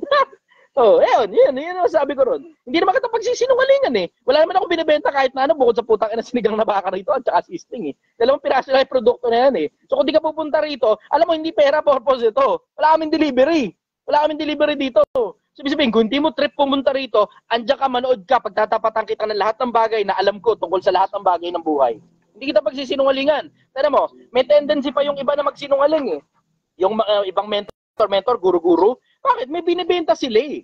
So may vested interest. Tama? Ako vested interest ko kabilang buhay eh. Kaya nga ayoko magsinungaling. Pag bobo ko. Pag tanga ko. Inaamin ko lang yun, diretso. Sinong influencer ang kaparehas ko para umamin na sariling katangahan? Putang ina, lahat sila pinipilit maging mapango pangalan nila sa social media. Lala, financial guru ka. Kaya ako, di naman ako financial guru eh. Basta tatanong lang kayo sa akin, sumasagot na ako. Ordinaryong taong bayan, may opinion. Yun lang. Ganun. Yan. Follow-up question, brother. Sir, eto. Sir, alam ko successful person ka. Tapos, ano yung... Anyways, ikaw lang ang tumitingin yan. Sige, okay. Sir, sige, go. Sir, ito naman. Ano i-recommend mo sa mga taong, kumbaga, nandun na sa, alam mo na, nakuha pa na nila yung gusto nila, yung tipong okay na sila, anong may isa-suggest nyo sa kanila? Insurance or pag-investment? Pera pinag-uusapan natin. Sana pag okay ka na, maghanap ka naman ng Diyos. Sana pag okay ka na, maghanap ka ng Diyos. Kahit di ka pa okay, dapat may Diyos ka sa buhay. Opo. Kasi puro pera na lang eh. Hindi naman pera pinaka-importanteng bagay sa buhay eh. Tignan mo, mabuting pangalan, maiging piliin kaysa malaking kayamanan. Eh yung nga lang pangalan mas maigi pang piliin nyo kaysa sa malaking kayamanan eh. Isipin mo, pangalan lang yan hindi tangible na bagay yan. Hindi mo mahahawakan ng putangin ng pangalan. Pero yung mabuting pangalan, mas maigi pang piliin kaysa malaking kayamanan. So ako, mag-invest ko na rin lang naman, mag-invest ka sa mabuting pangalan. Hindi lang sa paningin ng mga tao, pati sa paningin ng Diyos. Yan, tungkol sa practicality na tungkol sa pera, you do you, brother. Kung ano yung palagay mong gumagana. Hindi ako magsasuggest ng kahit na kasi ang bottom line yan, hindi ko naman alam kung gagana sa'yo yan o hindi eh. Walang one size fits all, brother. Isipin mo, ang buhay, isang malaking blankong papel. Ikaw nang bahalang magsulat kung ano gusto mo isulat. Parehas ang konsepto yan. Pag may pera ka na, saan ba maganda ilagay yung pera? Ako, diretso, sa palagay ko sa paggawa ng mabuti, walang mas practical dun. Walang mas practical dun sa konsepto na gumawa ka kaya ng mabuti. Bakit? Pinipilit mo ipagkatago-tago yung putang inang pera mo na alam mo namang hindi mo madadala sa hukay, inang-ina ka, para para gumawa ng mas marami pang pera, hindi mo rin naman madadala sa hukay. Takin, hindi kaya abusado ka na sa konsepto ng pera? Hindi kaya addict ka na sa pera? Hindi kaya ang tawag niyan, mahal mo na kaya ang pera? Nasobrahan ka na eh. Diba? Pag meron ka na sobra para sa sarili mo, matuto ka tumulong sa kapwa-tao mo. Alamin mo magkano ba yung hinahabol mo. Pag tuloy-tuloy na kayo pumapasok sa'yo kung magkano yung hinahabol mo, matuto ka na tumulong sa kapwa-tao mo. Hindi naman na ibig sabihin ng pagtulong sa kapwa-tao, papamudmud mo yung pera mo, mukha ang gago nun. Mauubusan ka, hindi ganun. Ibig sabihin, magturo ka sa kapwa-tao mo ng mga bagay na merong na natutunan mo dun sa journey mo, kung paano ka nagsimula mula sa pagiging mahirap, papunta dun sa nakukuha mo na ngayon, kung magkano ba talaga yung hinahabol mo sa buhay. Ang dami mong kapwa-taong hindi alam kung ano ginagawa sa buhay nila. Kung ayaw matuto ng mga kamag-anak mo, di kumuha ka ngayon ng mga empleyado, sila turuan mo. Hindi matuto mga kamag-anak mo eh. Matigas ang ulo. Ang gusto, hingin lang pera mo. Huwag ka dyan. Doon ka sa mga taong gusto talagang matuto. Na ang ipamimigay mo, karunungan. Hindi pera. Okay lang yan kung nasa ospital, putang ina may kaso, ganun. Ayos lang yan. Pero putang ina yan, regular business, regular day, wala namang out of the usual, basta ka na lang namimigay ng pera kung kani-kanino, tanginang yan. Hindi ganun. So ako, pinakamagandang investment, kung okay na yung finances mo, pinakamagandang investment, walang tatalo kabilang buhay. Kabilang buhay. Walang tatalo kabilang buhay. Follow-up question, brother. Sir, wala. Yun lang muna. Sa susunod, sir, tatanong. consider mo to. Ngayon, nag-iisip pa. Saan ba ikaw ilalagay? Sa investment ba ikaw? Sa bla bla bla. Wag nyo kakalimutan. Merong may-ari nung Pyramid of Egypt minsang panahon. Merong may-ari nun, may nagpatayo nun ng Pyramid of Egypt. Yang rice terraces dyan sa Banawe, may-ari niya minsang panahon. May nagpatayo niyang rice terraces na yan dyan. May nagpatiktik ng lupa para makapagtanim sila. Nakita mo yung marvel na yan na ginawa ng 2,000 taon na nakakaraan? Nakita mo yan? May-ari niyan minsang panahon. Maaari mo sabihin hindi isang pirasong tao. Oh, maaring maraming tao, pero may-ari niyan. Asa na sila? Patay na silang lahat. Diba? Walang mas natalo ron sa konseptong may pera ka, gumawa ka na mabuti sa kapwa-tao mo. Yung pera mo, i-convert mo papunta kayamanan sa langit. Diretso lang. Punta ka na, Brad, napaka-practical niyan. Sobrang practical niyan. Doon sa konsepto lang na alam mong mamamatay ka. Paano sobrang practical? Nakakita ka na ng sobrang daming taong patay minsang panahon. Nagsama-sama pa kayo mga kamag-anak mo. Tapos, lahat kayo nagkikwentuhan tungkol sa buhay niya habang nandun siya, nasa loob ng isang maliit na kahon na mayroon pang glass sa ibabaw, tapos tinitignan nyo ngayon yung pangkay niya. Tangina, diba? Para akala mo museum yung lugar eh. Oo, yung mga parang, ang tawag dito, columbarium. Ay, hindi columbarium yun. Yung lugar kung parang, ang tawag dito, yung lugar kung saan binuburod yung mga patay. Parang akala mo museum eh. Kada bukas mo ng pinto, may kahon dun, sisilipin yung kahon. Kabila, ganun din, kahon din, sisilipin din yung kahon. Paalala ko lang sa inyo, magiging isa ka sa mga tao na yun na nasa loob ng kahon. Nakakalimot yung iba. Yung iba nga, hindi na binubuksan yung kahon eh. Imagination ako. Parang ba din yung pagka namatay ka? No. Parang sisilipin ka lang nila sa kabaong mo na parang tumingin ng ulam sa karinderya. Ay, putang ina mo, brad. Ang lala ng putang ina mo. No? Tang ina, brad. Ang lala. Ang lala nun ah. At makikikain pa. Ganun ka hindi importante yung buhay mo. Nasisilipin ka na parang tumingin ng pagkain sa karinderya. Tang ina. Tapos makikikain. Tang ina, ang lupit mo rin ah. Brad, tumatalino ka na, Brad. Yun hindi ko gusto eh. Hindi ko gusto. Ang pangit po doon. Kung namatay ka na wala kang kwenta. Ano pag-uusapan? Kung sakali man ako mamamatay, gusto ko lalakarin ng mga tao, bitbit yung kabaong ko. Lahat malaki kabaong mo. Lalakad yung mga tao, bitbit yung kabaong ko. Isang araw lang kayo mahihirapan. Pero maaalala nyo ako hanggang kamatayan nyo. Isang araw lang kayo mahirapan. Tapos magsasama-sama kayong lahat nun. Tapos pagkikwentuhan ninyo kung ano yung mga bagay na sinabi ko na ngayon nagkakatotoo na sa mga buhay ninyo. Hindi malabong hindi mangyari. Ha? Hindi malabong hindi mangyari. Kasi kakalat na. Mabalitaan nyo lang na patay na si Chai Chester. Taka na, pati yung mga video ko kakalat social media yan eh. Kahit wala na yung TikTok ko. Nadami ng live ko. Chap-chapin ng mga tao yung mga video ko. Walang kaparehas ko sa social media dito sa Pilipinas. Halos lahat sila may binibenta. Halos lahat sila may binibenta. Halos lahat din sila, kung sakali mang nagmamalasakit sa kapwa-tao, papasok yun, paimbudo, papasok sa religion nila. Eh ako, hindi. Gusto ko lang talaga makatulong sa mga tao, yun lang gusto ko. Hindi na importante kung kumita o hindi. Hindi na importante kung bahala ka kung saan mong gusto religious affiliation, kung ano yung gusto mong negosyo, kung ano gusto mong hanap buhay. Bahala ka, kahit na ano applicable yan, tanong mo lang sa akin, applicable yan sa lahat ng industriya. Follow up question, brother. Sir, wala. Yun lang muna. Sir, pero sir, asahan ko next time magtatanong ulit ako. Okay, brother. Sulat mo kasi sa papel yung mga tanong mo. Sir, meron para ano, yung sulat sa papel. Pero natanong ko na rin, nasagot ko na rin sa sarili ko. Okay. Kumbaga yung mga top question na lang yung mga tinanong ko sa'yo. Yung ngayon, unti-unti, nakakapag-isip na kayo sa sarili nyo. Darating ang panahon, sana hindi nyo na ako kailangan. Yun ang target.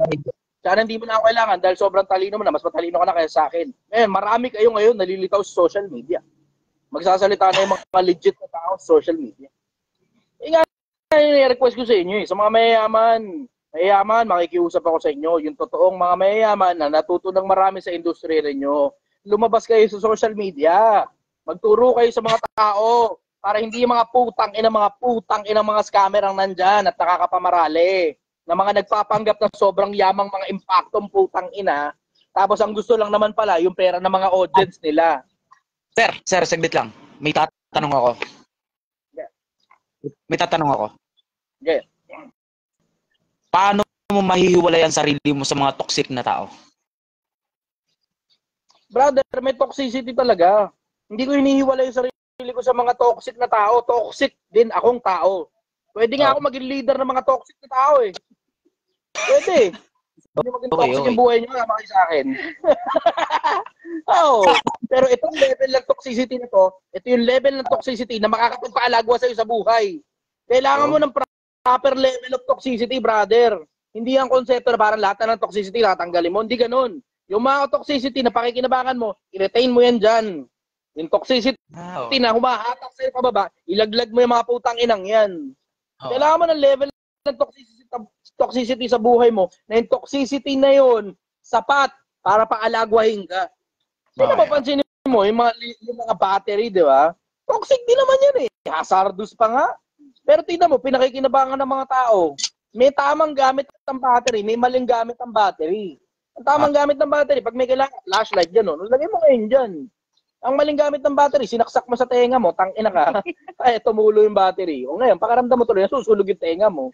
Eh, meron ako nakitang gano'n, tawa ako, tangina ngayon. Dok, mainit yung tenga ko, mainit. Kaya pagtingin ng doktor, putang ina, may battery ng relo sa tenga. May battery ng relo, tapos tumutulo na yung battery ng relo sa tenga niya. Tangin ng tanga. Ang putang ina, mali yung gamit. Ulul. Hindi ka naman ginawa ng Diyos para lagyan mo ng battery yung tenga mo. Nasobrahan sa AI. Anyways, follow-up question, brother. Sir, wala na, sir. Yun na lang, sir. Thank you. Okay, nabitin ko sa'yo yung toxic na hindi din pa. May positive tsaka negative din pala ngayon. Toxicity. Thank you, sir. Bago ka natutunan. Bye, brother. Lista ka ng mga tanong susunod, ha? Yes. Okay. Taga. Mapisahan to, saglit lang. May tanong daw to. Diyan ka muna, standby. Ano yan? Umusog ka rito. Hindi ka maririnig dyan. Wala, sir. Kunin mo siyempre upuan mo. Putang ina, tatayo siya rito sa gilid ko. Sige, go. Gusto ko lang sana, sir.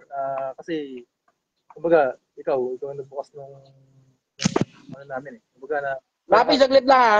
Kaya kami nakakalagwa dahil sa'yo. Ngayon, hindi ko matatanggap yung brother. Kaya kayo nakakaalagwa dahil kinikilusan nyo. Yung idea. Ako lang nagbigay ng idea. Puta yung idea, kahit saan makukuha mo yan, di mo ko kailangan para dyan. Pero gusto kong malaman, sir, maliban dun sa matandang nagpalaki sa'yo, kamusta na yung taong talagang pumitik kung nasaan ka ngayon? Akala ko yung pumitik ng pera. yung pumitik, nagbigay ng idea. Halos lahat sila patay na. Diretso, halos lahat sila patay na. Ilang piraso lang yung mga tao na ano eh. And most of them are doing well. Kaya nga pinakikinggan ko eh. Kasi alam mo, ingatan mo yung pakinig. Pag makikinig ka sa mga taong resultado, alam mo malaki posibilidad makalagwa buhay mo. Ang problema mo, pag nakikinig ka sa mga taong walang resulta, tapos nagsasalita tungkol sa mga bagay na wala silang resulta, ang tawag doon, dunong-dunungan. Karamihan sa mga taong pinakikinggan ko, resultadong mga tao. At marami yan. Hindi yan isang piraso lang. Marami, kahit hanggang ngayon. And when I say pinakikinggan, ang ibig ko sabihin, yung konsepto na natutunan ko, na isinaksak ko sa isip ko. Hindi yan basta lang pumasok sa tenga. Hindi ganun. Lahat pinakikinggan ko. Matalinong tao, bobong tao, lahat ng tao pinakikinggan ko. Pero ang pinapasok ko lang talaga sa isip ko at saka sa puso ko, yung tungkol dun sa mga tao na nagsasalita ng mga bagay na may resulta sila. Yung isang ina na nakapagpalaki ng mga anak niya ng maayos, pinakikinggan ko yun kahit wala siyang pera. Kahit umaasa lang siya sa anak niya pagtanda niya, pinakikinggan ko yun. Bakit? Nakapagpalaki siya ng mga anak na maayos, resulta yun. Ano ka? Hindi tungkol sa pera, resulta, brother. Hindi lahat ng bagay tungkol sa pera. Not everything in this life is about money. May mga tao na wala sila masyadong maraming pera, pero mga resultado sila. Tingnan mo, I'm sure you will agree with me. Pag ikaw pinalaki ng magulang mo ng maayos na tao at naging maganda ang buhay mo at ang magulang mo hirap sa pera, pero ikaw maayos ang buhay mo dahil napag-aral ka nila ng maayos, Hindi ka ba tatanong ng utang na loob sa magulang mo? Putang ina naman, di ba? Tang ina, di ba? Hindi ba ikaw mag-aalaga sa magulang mo? Hindi mo ba ikaw consider na na successful na tao o successful na magulang, na successful na nanay o tatay, yung magulang mo? Di ba? Lalo na kung di naman nangihingi ng pera sa iyo, matuto kayo mahalin ng magulang ninyo.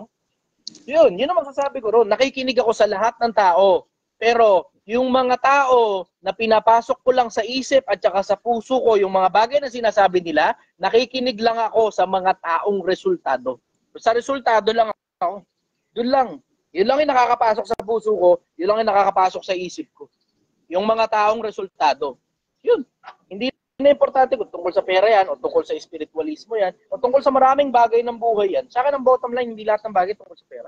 Naaawa nga ako doon sa taong lahat ng bagay tungkol sa pera para sa kanila. Naaawa ako ron. Not everything is about money, brother. Not everything is about money. Hindi naman, katulad sa akin, hindi naman ako sobrang yamang tao eh. Hindi mo parang Henry C. Lucio Tan, Gokong Wei.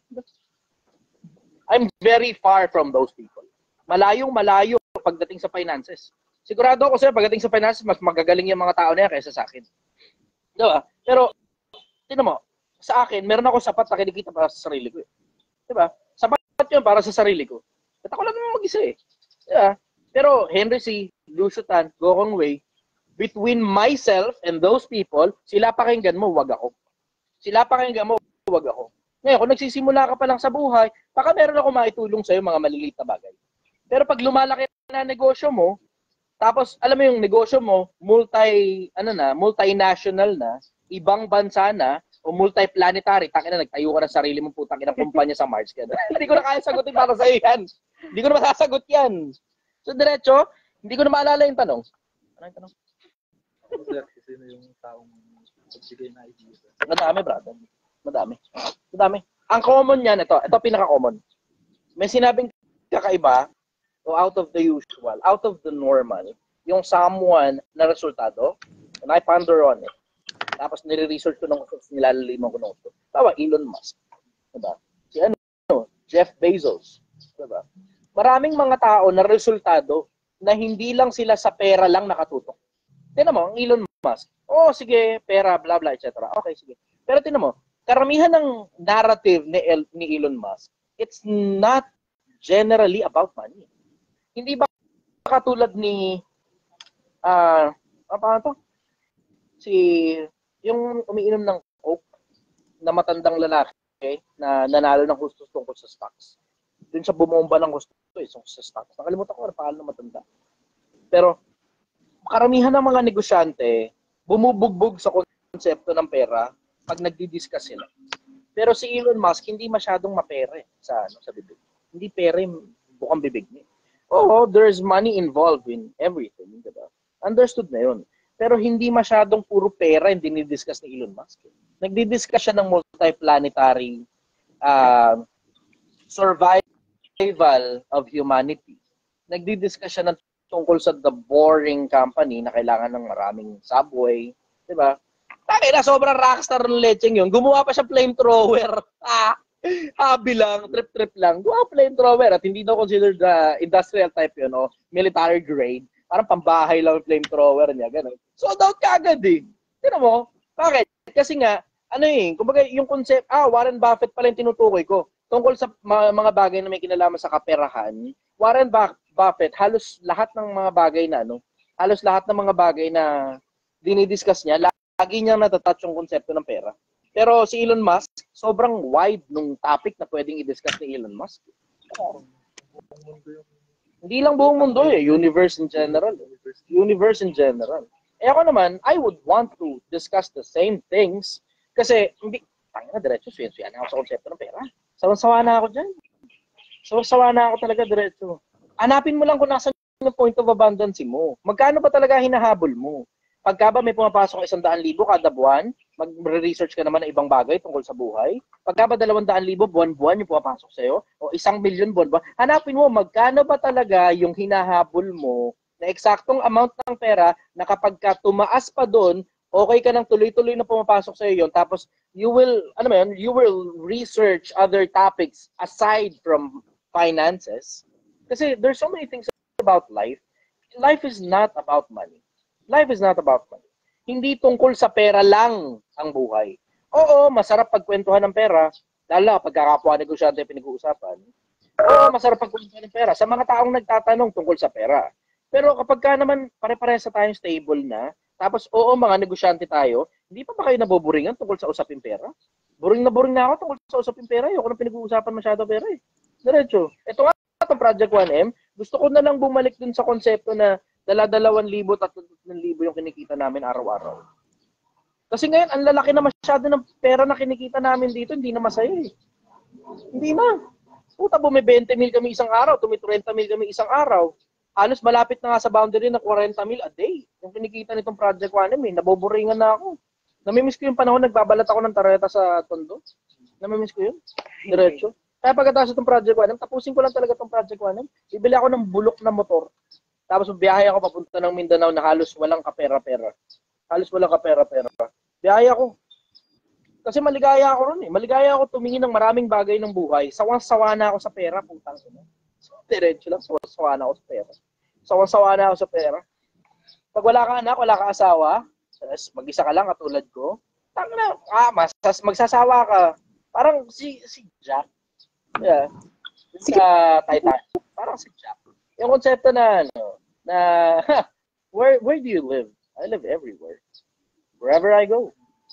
Yung gano'n. Gano'n yung pakiramdam ko ngayon. Gano'n yung pakiramdam ko. Nakatira ako kahit saan ko gustong tumira. Bibili kong bahay dyan sa lugar na yan. Tapos pagkatapos naalis ako, bibenta ko yung bahay na yan. Meron lang ako tuloy-tuloy na papasok na pera. Mas maligaya ako kahit saan ako nakatira. Kahit sa ilalim ng tulay pa yan, kasama ko yung mga squatter, o sa mansion na malaki, kasama ko yung mga mayayamang kapitbahay, o sa PGC, sa condo. Kahit saan mo ako ilagay, maligaya ako sa buhay. Pero isa sa mga pinakamalalaking kaligayahan ko talaga, ngayon na nandito na ako sa ganitong estado ng buhay, yung makatulong sa buhay ng kapwa-tao.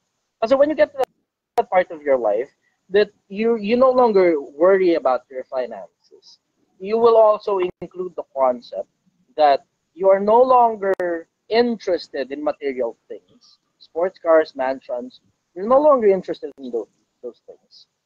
You will now start to have pleasure in other people. And you will also start to have pleasure in playing with people's lives. And what I mean by that is gustong-gusto mong nakikita yung mga kapwa-tao mo na umaalagwa yung mga taong gustong matulungan na mga mabubuting tao. Nag-i-enjoy na ako sa paglalaro ng buhay ng kapwa-tao. Gusto kong makita yung mga kapwa-tao ko na matitino, na umaalagwa. Tapos yung mga siraulo naman, nag-i-enjoy ako na patinuin sila. Nag-i-enjoy ako ron sobra. Ngayon, doon ako nag-i-enjoy ngayon. Wala na yung putang fancy cars. Hindi na. Fancy houses. Travel, extravagance. Hindi na ako interesado dyan. Tanga na, steak ng Wolfgang. Okay, sige. Yan, casino lang naman yun. Barya lang yun. Hindi naman masyadong kamahalan yun kapag meron ka 1 milyon sa bangko. Bili ka steak sa Wolfgang. Tomahawk pa kung gusto mo. Isang beses mo lang naman titikman yan. Hindi naman araw-araw ganyan. Putang na mag-araw-araw ka steak sa Wolfgang. Putang susuya ka. Karne ka ng karne. Nakakasuya yun. Diretso nakakasuya yun. Kaya nga nag-i-enjoy ako rito kay Masaya. Ang sarap-sarap ng luto eh. Gulay palagi. Tapos paminsan-minsan lang kami kumakain ng karne. So pag kumain kami kayo ngayon ng karne, special day. Ganun. Ang sarap ng buhay rito. Napakasarap ng buhay rito sa Project 1M. Kung alam nyo lang, nag-i-enjoy ako rito sa Project 1M. Anyways, yun yung sagot ko sa tanong mo. Hindi ko na maalala ko rin tanong. Ano yung tanong? Yung ka-idea. Okay. So, yun yung sagot ko. Dito muna tayo sa viewer natin. Ano pa ito? Mafi, good morning. Taga saan ka? Hi, boss. Nueva Ecija. Nueva Ecija. Okay. Ano tanong mo? Boss, katulad ng sabi mo sa dati mo mga live, parang nakita mo yung purpose mo ngayon. Now, there's a lot of people out there na nabubuhay lang day by day without a purpose. Paano mo siya madi-discover o kusa ba yung darating sa'yo? Yung purpose sa buhay. Akala ko yung mga na-discover ko. Pagka gano'n, kailangan mo ng Discovery Channel. Kapag hindi mo nakuha sa Discovery Channel, kailangan mo Animal Planet. Madi-discover nila yan. Yung purpose sa buhay, it is something that will spark outstanding level of interest in you. And it's supposed to make sure, or the idea is, hinahanap ko sa isip iniisip ko yung tamang salita na tahiin para dito kasi sobrang importante yung tanong nito eh. Yung something na magtatagal para patay ka na, buhay pa rin yung pinaghirapan mo. Dati, ang iniisip ko, kasi crippled down ako ng konsepto na mamamatay ka rin naman, Chester. Lahat ng pinaghirapan mo, lahat ng mga tao mo, lahat ng meron ka, mapupunta kaya kanino.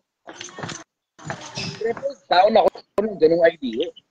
Tangina, hindi ko na alam kung ginagawa ko dito sa mundo kasi meron akong sobrang pera para sa sarili ko. Pero pakainin yung sarili ko. Kung barya-barya lang naman yung talaga at talagang 100 piso lang naman ako nabubuhay araw-araw, meron na akong sapat na pera para pakainin ng sarili ko hanggang mamatay ako. Meron. At hindi naman sobrang dami nun. Bakit? Kasi kung halimbawa, katulad ko, kahit ano kinakain ko hindi naman ako maluho Di ba? Na sige, there are times that I eat in 5-star restaurants. Okay, sige, may mga panahon kumakain ako dyan. Pero madalas na pagkakataon, yung regular programming namin dito, gulay-gulay lang. Maligaya kami sa ganun. Maligaya ako sa ganun. Kasi parang pakiramdam na parang, bihis na naman ako ng maganda para lang pumunta sa isang lugar na wala namang papansin sa akin dyan. Tapos kakain kami ng mahal. O tapos, pagkatapos nun, na? So, okay, sige, na-experience mo. Maligaya ako sa'yo. Diba? If it works for other people, then it's okay. The finer things in life, as they call it. Pero sa akin, maligaya ako sa ganito Ang sarap ng buhay ko ng ganito Wala akong sakit ng ulo. Wala akong expectation ng ibang mga tao na kailangan kong i-maintain. Wala. Basta maligaya lang ako. So, nakita mo ko ngayon may kasuntukan, ganun. Expected mo na yan. Tangan, pampartagulan ako Diba? Pero nakita mo ako ngayon na naka-sports car, expected mo na rin yan at the same time. Bakit? May pera naman ako Diba? Masama ba magkapera? Hindi. Ano masama sa pagkakaroon ng pera? Wala. Ano rin naman ang masama sa kahirapan? Wala rin. Diba? Yung pera, it's just there. It's just there. Ngayon, yung tungkol dun sa konsepto kung paano daw malalaman yung purpose sa buhay, ito problema. Lahat halos ng bagay, hindi nananatiling. Pati yung katawan mo, hindi rin mananatiling iyo yan. So, soli mo rin yan. Tapos mabubulok sa lupa yan. Tapos yung pera mo, kanino ka mapupunta? Yung pinaghirapan mo, kanino? Yung bahay mo, yung kotse mo. Tinan mo, pansinin mo. Yung mga kotse, it's only good to last kung na parang mga sometime around 20, 30, 50 years lang.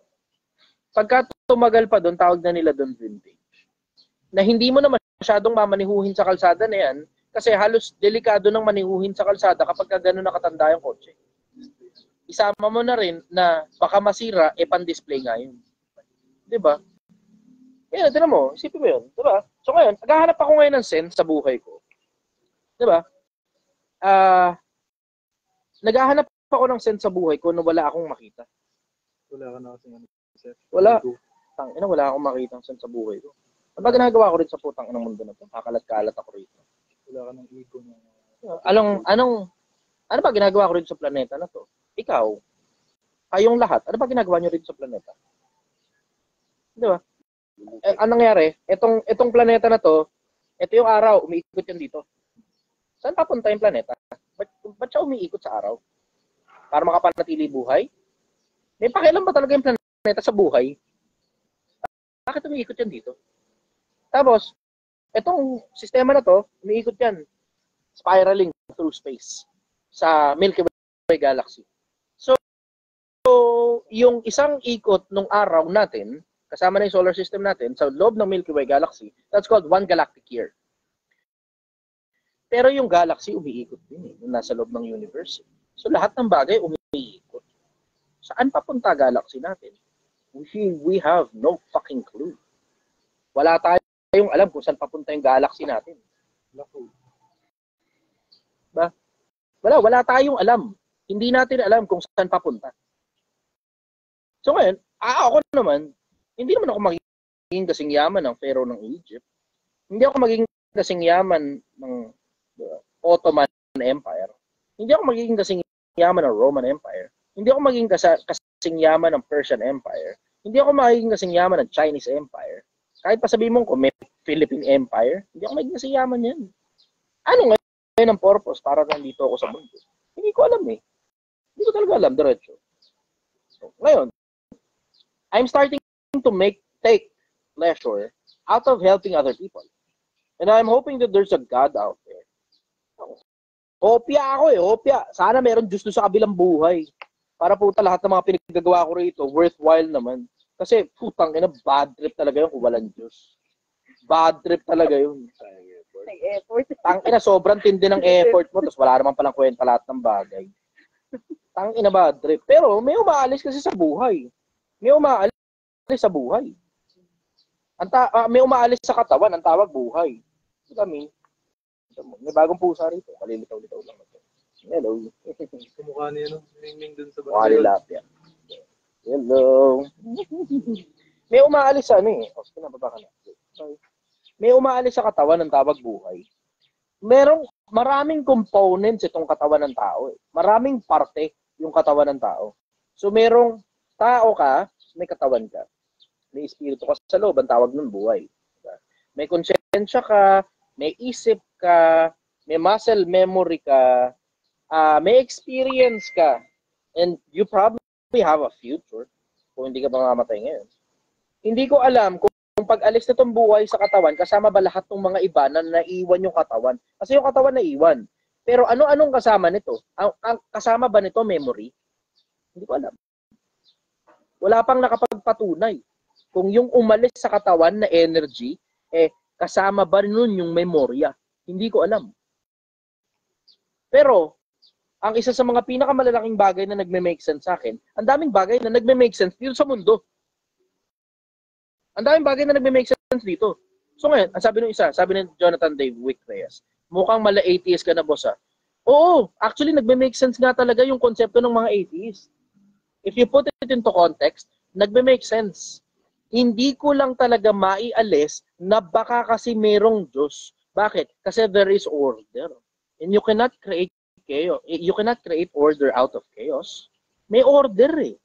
Oxygen yung hinihinga natin. Carbon dioxide yung kinukuha ng puno. Nilalabas nila oxygen. Tayo naman, nilalabas natin carbon dioxide na kailangan ng puno. So, kailangan natin yung puno para may oxygen. Tapos, if you look, okay, that's common sense. That's common sense. Pero, kailangan mo ng kapiraso science na doon. Okay. If you want to go a little bit deeper, kung gusto mo lumalim ng kapiraso sa pag-aaral, yung konsepto ng pi, 3.14, lagi nag-a-appear kahit saan. Isama mo na rin yung konsepto ng Fibonacci. Lagi nag-a-appear kahit saan. Golden ratio, lagi nag-a-appear kahit saan. Tapos ang daming bagay na lagi na lang nag-a-appear kahit saan. Tapos halos lahat ng bagay umiikot. Halos lahat umiikot. If you look at things in the atomic level, umiikot din. Tapos if you look at, di ba, maliliit na yan eh. Pero pag tinignan mo yung mga malalaki, yung mga galaxy, umiikot din. What the fuck is happening? What the fuck is happening? Tangina, paano nangyayari na merong order? Samantalang Big Bang, a large quantity of nothing decided to pack tight together and then explode into hydrogen and helium. Sumabog lang yan eh. Paano ka nakagawa ng order sa pagsabog? Tangina, di ba? So probably, I may be wrong, hindi mo pwedeng ialis yung posibilidad na baka kasi may nag-design. Baka may nag-design. Kasi tinan mo, isipin mo, saan galing ang buhay? Hanggang ngayon, hindi pa rin alam ng mga scientific kung saan galing yan eh. Kamot ulo pa rin tayong lahat yan eh. Tayo, as a species, yung kabuuan ng sangkatauhan hanggang ngayon, kamot ulo pa rin tayo saan galing ang buhay. At hindi na natin kayang ibalik ang buhay sa isang patay na katawan. Hindi na. Patay na katawan, bulok na. Kabitan mo nga ng buhay. Ina. So, yung konsepto ng consciousness hanggang ngayon hindi rin mapaliwanag. Consciousness, hindi rin. Ang daming bagay na hindi natin kayang ipaliwanag. Imagine mo kung gaano ka advance ang siyensya ngayon. Nakakagawa na tayo ng sub-reality, tawag AI. Tangina. Kaya mo nang gumawa ng movie nang sasabihin mo lang eksakto kung ano yung sasabihin sa'yo ni Shopee. Sa Shopee. Pero isipin mo, kaya mo nang gumawa ng movie, copy-pindot lang. Copy-pindot lang. Yan, tanga na. Kaya hirap na hirap ka sa buhay, Shopee ka na Shopee. Tumutunog yung Shopee, nagpapalala. Bumili ka. Isipin mo, nakakagawa ka na ngayon ng nakakagawa ka na ng simulation ng itsura ng reality sa AI. Pero hindi pa rin natin alam hanggang ngayon kung saan galing ang buhay. You cannot make life out of lifeless objects. So alam mo yung hindi ko mapakawalan talaga na baka kasi may gumawa eh. Yun eh. Hindi ko mapakawalan kasi masyadong maraming order. Masyadong maraming order. Isipin mo, tinan mo, okay, sige, there are things that doesn't make sense in the body of a human being. There was a time in the past na iniisip ng mga tao na yung appendix, wala raw pakinabang yan. So may mga pagkakataon dati in the past, pag nagse-cesarean, kasama ng pinuputol yung appendix para hindi na daw ma-appendicitis.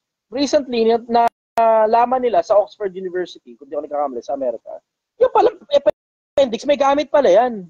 At reboot system pala yan ng good bacteria sa katawan mo pagkatapos mo mag-LBM. So nilalabas yung tayo mo, di ba? So lahat ng mga bad bacteria doon, ganun, wash out lahat yan. Ito problema mo, pati good bacteria nawawash out kasama ng bad bacteria.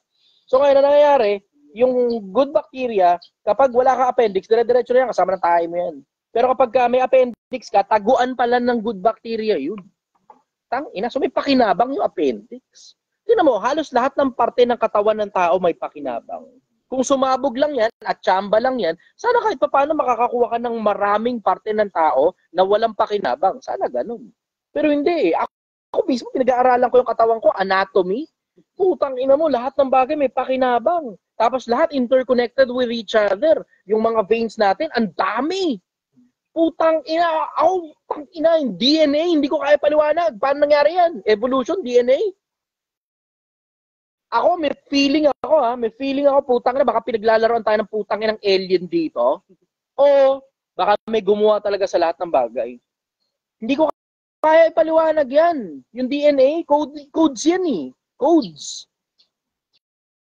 Tangina, o sige, pwede mong i-alter ang DNA. Hindi yun. Pwede mong i-alter. Pero paano ka makakagawa ng, alam mo yun, there was a time in the past, tangina, hindi nagagawa DNA, isang galing yan, DNA na yan. Eh, technically, blueprint yan eh. Sino nag-code nun? Originally, sino nag-code ng blueprint? Tangina, tingnan mo, ang tao, lagi tuwing lumalabas, 2 kamay, 2 paa. Medyo mataba yung ilong minsan. Pilipino tayo eh. Pero isipin mo yung konsepto na kung tsamba lang yan, sana normal sa'yo na makakita ng mga taong 6 kamay. Sana normal sa'yo makakita ng taong 4 ang paa. Sana normal yun. Tsamba eh. Pero tingnan mo yung tsamba, lagi na lang 2 kamay, 2 paa, 2 mata, 1 ilong, 1 bibig. Yun ang normal. So pag nakakita ka ng taong putol yung kamay, alam mo hindi out of the usual yun. So pag nakakita ka ng taong pinanganak ng walang kamay, alam mo rin out of the usual, yan, bihira yan. Kasi ang normal, nakikita mo sa paligid. Kung tsamba lang yan, sana random ang paggawa ng tao. Nagkatutang kayo ngayon, lumabas ngayon tao, sana random yung itsura ng tao. Minsan, nandito yung kamay niya. Minsan, alam mo, nasa tiyan niya yung kamay niya. Diba, alam mo yun, gets mo, ang gulo eh. Ang gulo ng mundo kung random lang lahat ng bagay. So there is order. Hindi ko ngayon alam kung paano ginagawa yung order na yan. Sino gumawa niyo order na yan? Tinode ba yan? O alien ba yan? O simulation ba ito? Kasi ang MIT nagsasabi 50% simulation daw itong buhay na itong mundo na to. Itong ginagalawan natin na reality, simulation daw to, sabi ng MIT. Taki na, MIT may sabi. In case hindi nyo alam kung kung gaano kataas na klase na eskwelahan ng MIT, yung NASA kumukuha ng mga engineers sa MIT. Yung NASA na nagpapadala ng rocket sa labas ng mundo, kumukuha sila ng mga engineers nila dun. Tangina, ganun katigas sa eskwelahan na yun. At yung mismong eskwelahan na yun, ang may sabi, they run the math. Possibility, 50% simulation lang daw itong reality na to. Tangina, excited na ako makita yung totoong reality sa kabila. Kasi tinan mo, ang sabi rin ni Pablo sa Biblia, mga mayayaman sa sanlibutan, pagbili nyo ninyo, maging maibigin sa pamamahagi upang sila'y makapanangan sa buhay na tunay na buhay. So hindi pala ito yun. Alam na ng mga philosophers yan dati pa. Alam na ng mga philosophers yan dati pa. Hindi ko alam kung ano yung totoo, kung may Diyos ba, o wala, o alien yan, o Anunnaki yan, bahala ka na. Pero ako, bored na ako rito. Gusto ko nang tumawid sa kabila just to figure it out and to find out for myself. Gusto ko na makita yung kabilang buhay. Curious ako kung ano itsura dun sa kabila. Curious talaga ako sobra. Wala na makakapigil sa akin. Curious ako. Tindi ng curiosity ko dun sa kabilang buhay. I think I will learn so much at mas malalaki yung mga challenges dun sa kabilang buhay kaysa rito. Dito wala. Sawa na ako rito. Kabisado ko na itong buhay na to. Mga basic principles dito, kuha ko na eh.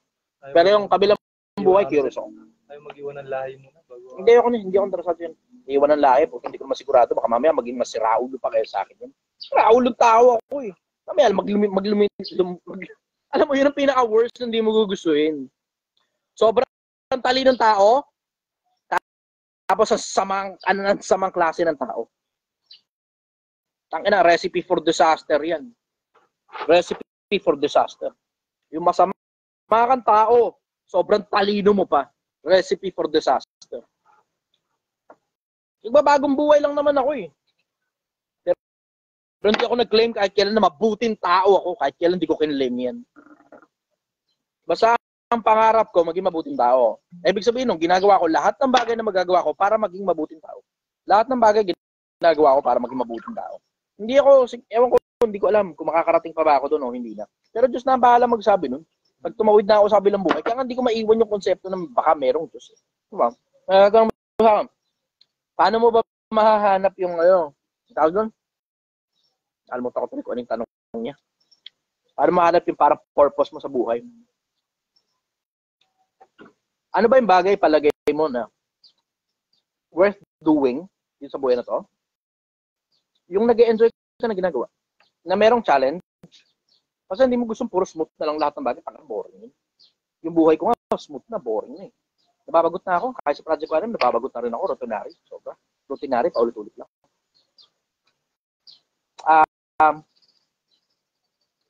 Yung bagay na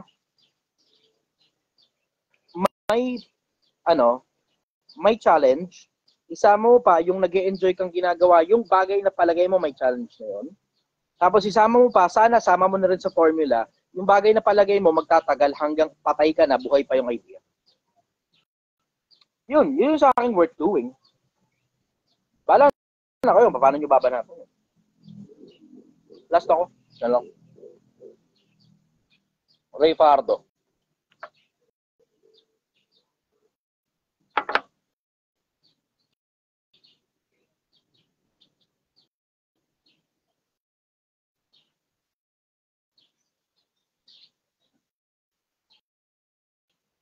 Wala na.